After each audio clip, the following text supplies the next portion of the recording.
how are you? Hi, I'm great. I love life. Yeah, I know that because you are coming from VitaDAO. Can you tell me a little bit more about?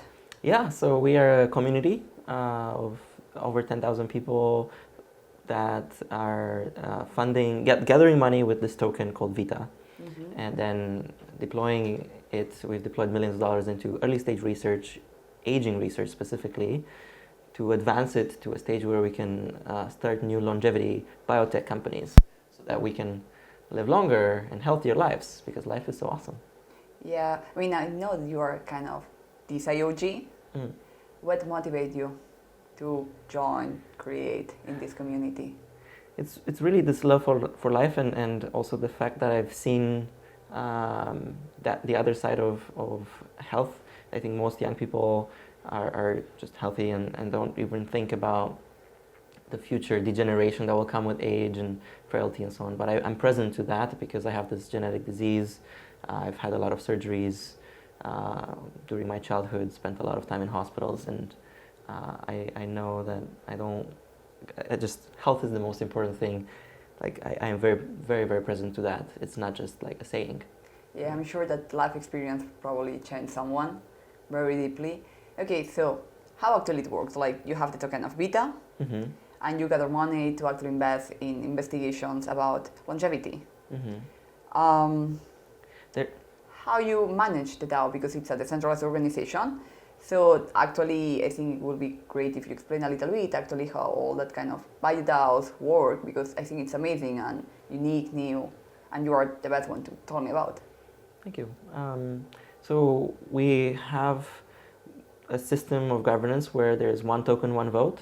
So people can buy the token, contributing capital, or they can earn the token by contributing their skills and other resources. And then based on how much you've put into the pool, or how much you're contributing to the mission of the DAO, you get more of a voice, right? And you can vote with those tokens on rough proposals. And then there's working groups that have specific metrics and they propose things and token holders vote and so on. It's a pretty classic DAO, yeah. Yeah, well, but most of our listeners probably are not so familiar with crypto, so I think that merge from crypto and actually science, it's super interesting to show like other ways of funding. Tell me a little bit more actually about your other projects, because I know that you have been in everything, so that's the moment you can actually shield me a little bit, because I'm interested, but Great. I don't have the time, so come on. Great. So one of our projects in VitaDAO is ready to go into human clinical trials and realized how long those take. Usually I was thinking, oh, there isn't enough research at the beginning, or even like there's a lot of academic papers but no products.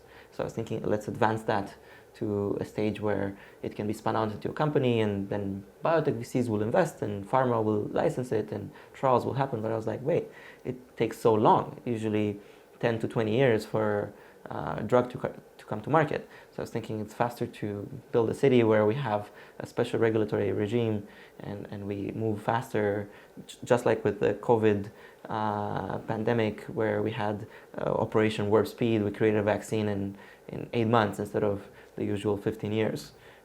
We could have done it in 4 months actually. So I was like, okay, within a few years we can create a city, or even now we can go to special jurisdictions and do things much faster. So then, I was involved with Zuzalu, with Vitalik, right, the first pop-up city, where we kind of brought 200 people for 2 months in Montenegro last year to see how it would feel like to live together with like-minded people, make an intentional city, and see how we could create that.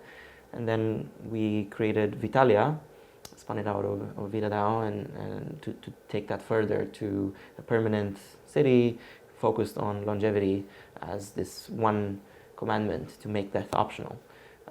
Then there were some issues there, and now I'm looking at special jurisdictions all over the world, and that's also why I'm here in Argentina, because there's the sandbox, potentially a special jurisdiction being enabled, where we can bring here a lot of prosperity, a lot of people, investment, billions of dollars, create a new Dubai, a new Singapore, a rich mega city with this focus on health, living healthy together, exercising, eating healthy food, and so on. It's amazing to live in that, and also advancing the science, right? Making drugs within 4 months and with $1 million instead of billions of dollars. How do you think that could fit in Argentina? Well, I'm thinking initially let's say up to a few thousand people, we can be in Buenos Aires in the sandbox, and then when we have that special jurisdiction enshrined, we can start moving maybe nearby Buenos Aires and have a few thousand people there, then tens of thousands, and grow from there. I love that. Closing words? I would love to see more people realize that this is sort of a baseline where if we can be healthy and live longer, we can do everything else. And I'd love everyone to at least be involved in some way. And love life. Yes.